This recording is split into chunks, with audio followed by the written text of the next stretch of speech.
He's become the most iconic entrepreneur of our time. His story is incredible, and I sat down with him recently in preparation for the event, where I'll be interviewing him live on stage at GoPro Recruiting Mastery 2016. Sir Richard Branson. Thank you very much. It's my pleasure to spend a few minutes with you. What do I call you? Sir Richard? Richard is what everybody calls me. Rich is what everybody calls you? Okay, I want to make sure. If you like Sir Richard, we'll do that. I like Richard. Sir Richard. Right, I do like Sir Richard. I was reading in your book, The Virgin Way, your mom, the letter that she put in there, and talking to you about Ricky, and I cannot even think of you as a Ricky.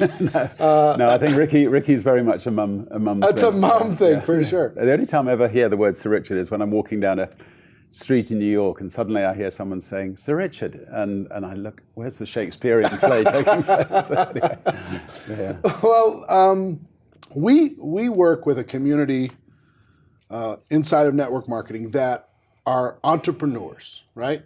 They love the idea of being in business for themselves. They feel like in this new economy, it's safer to actually be in business for yourself than being employed by somebody else.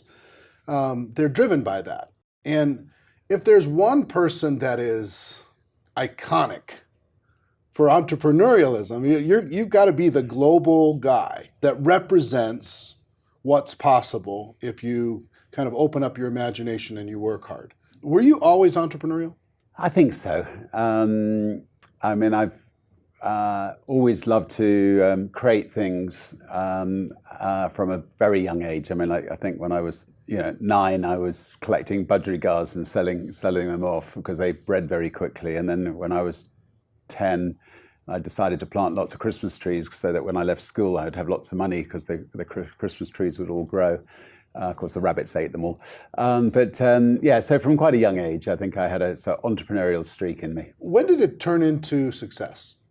Depends your definition of success. I mean, I left school at 15 to start a national magazine to campaign against the Vietnamese War. And that magazine was my education. It was very successful. Not financially, but it was very successful in that it had 100,000 people reading it. And it was very successful in educating me. But it was not until the record company that I launched after that we started getting some financial success, which enabled us then to carry on and do what we've done since. What he's done since is an understatement for financial success. The Virgin Group is comprised of over 400 companies, and his net worth is over $5 billion. The nugget I got from this, though, was his definition of success. The magazine was a success in that he was able to educate himself about being an entrepreneur by developing an audience and making a difference for a cause that was important to him. He may not have made a profit financially, but he profited greatly from learning how to run a business by starting a business. He eventually started a record shop and advertised popular records in the student magazine, which springboarded his record label Virgin Records in 1972. In 1984, he started Virgin Atlantic Airways and later sold his record label to help support the airline, and the rest is history. How do entrepreneurs think different than employees? It's fairly radically different, I would say. You get a blank sheet of canvas. An entrepreneur is like an artist. So you get a blank sheet of canvas, then you're creating something to make a positive difference to other people's lives. And in that blank sheet of canvas, you're filling in all the little details to make sure that what you're going to do is exceptionally better than what other people are doing, and the way you're going to do it's going to be exceptionally better. Then as part of that canvas, you need to have your people that you're going to have working with you on this project in that canvas, and make sure that they're completely committed to to the whole picture. And then most importantly of all, you just say, screw it, let's do it, and get on and start creating. You may well fall flat in your face, but then pick yourself up, keep trying until you succeed. It sounds a lot like culture, building the culture around your vision. You have a vision, and then creating a culture that this is how we're going to do things, this is our standards of excellence, that culture is important, is it? If you have a team of people who completely believe in your idea and what you want to do, you will succeed. If you have a half-hearted team of people, it's going to be much, much, much tougher. So it's really worthwhile making sure that whatever it is you're doing is as worthwhile as possible. And if it's not worthwhile, it's just a money-making thing, then add something on, a new dimension that maybe is helping make the world a better place, and that can motivate all your staff as well. As we continue to talk, I explained that the network marketing community is very passionate about helping the world. They want to create a better life for their families, and the same for other people. They want to grow their team and their network of distributors, so they're constantly searching for quality people to prospect. So I asked him, what advice would you have for someone that's looking to expand their influence? With all these companies and employees that you have, what do you look for in a person when hiring? What we look for is people who are great with people. I mean, I think personality is so important. People who genuinely care about people, people who praise, don't criticize. These are all attributes that are really important. And sometimes people who are, a little bit zany. I mean, you don't want everybody to be, just ordinary nice people. You want one or two people to be a little bit off the wall, but just to throw that into the mix. Is that part of your culture? The little bit of a wild streak? Yes, I mean, I think there are companies that get rid of people who are don't fit neatly into the box, and often those people could turn out to be the most creative people. I remember many years ago getting a call from a local record shop and saying that one of my employees was stealing from Virgin and selling our records in the local record shop, and I asked to see him, and he came back into my office, and I didn't sack him. I just said, everybody needs a second chance in life, so we'll give you a second chance. He then became the most loyal employee ever. He found some of our most successful bands for us. Boy George, right? He found Boy George, Culture Club, Genesis. Wow. Second chances can be good for both people, I think. Yeah.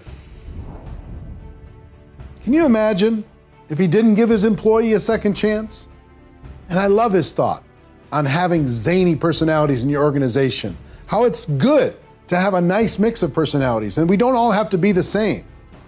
When people think about Sir Richard Branson, they think about this adventurer and a man determined to break records and push the boundaries of our accomplishments as a society. From hot air balloons to boats to going up in space commercially, he constantly looks for new challenges.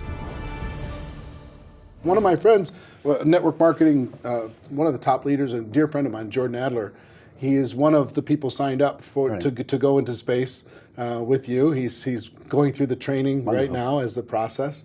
Was that a brand building experience? Is that just the way you live your life? Just let's go do the wildest things possible? The original adventures, the ballooning, trying to be the first across the Atlantic in a balloon or the fastest across the Atlantic in a boat, sometimes thinking, whatever, was when we just started Virgin Atlantic, our airline, and we needed to come up with some way of putting it on the map, and we had a lot of fun in the process in doing so.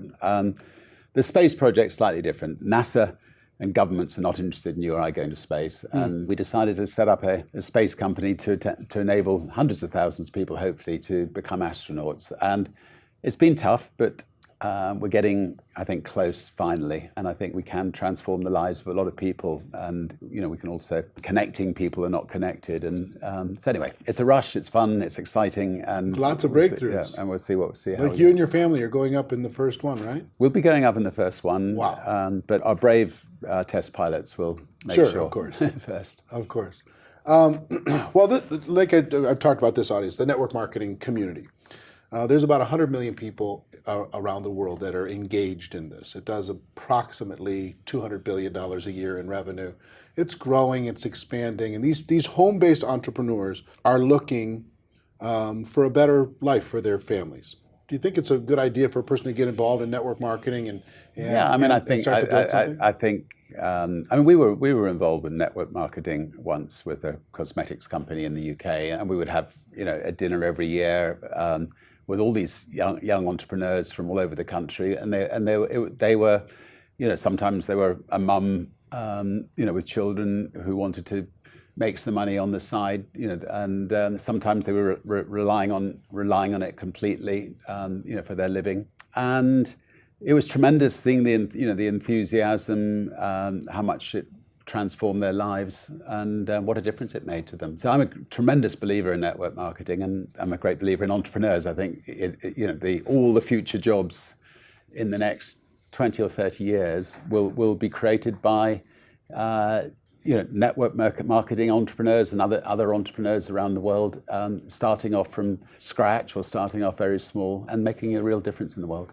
I think your information is really valuable, and I'm so looking forward. When we thought about who to bring in to our GoPro Recruiting Mastery event, December 1st through the 4th, we have Tony Robbins coming in for an entire evening, but the iconic entrepreneur, the guy that can offer up ideas. And we're going to be asking the audience for questions that maybe would be appropriate for them to hear your answers to, and we're going to have some time at that event to be able to do it. So I look forward to continuing the conversation when we get together there. But what advice would you have? This audience, they're hungry, they want it, they want to be GoPro, they want to become a professional, they want to become a successful entrepreneur. You're a role model to them. What advice would you have for them between now and the time we extend this advice in December? Right. What advice would you have for them? I think I'm sure most of them are already thinking big, but think even bigger. And set yourself a seemingly impossible task, and then strive to get there. If you just tumble along, day after day, that may be good. It's not much fun. I mean, I think all of us should be all the time setting ourselves new challenges to try to overcome. In the end, just get on. Screw it, but just do it. Just get on and do it. And if you're determined enough, you'll make your dreams come possible. We talked about the idea of successful people like yourself. They say yes first, they tell the world, and then they figure it out. And that's opposite from most people in the world. They just get out there, like you say, screw it, just do it. Your iconic phrase, screw it, just do it. I think that more people could learn from think bigger, faster, believe bigger, faster. Yeah. Belief is such an important thing. Yeah, well, one thing I use is if somebody asks me a question, I'll say yes. Now, what was the question? I mean, life's a lot more fun if you say yes than if you say no. I think my greatest fear in life is saying no to something and regretting it. I've never regretted saying yes to something, even if I've fallen flat on my face. Sir Richard Branson. How great is it that the most iconic entrepreneur in the world is such a big fan of network marketing? I don't know about you, but I can't wait to hear what he has to say at the GoPro Recruiting Mastery event this December in Las Vegas. If you haven't heard about GoPro Recruiting Mastery, it's the largest generic gathering of network marketing professionals in the world. This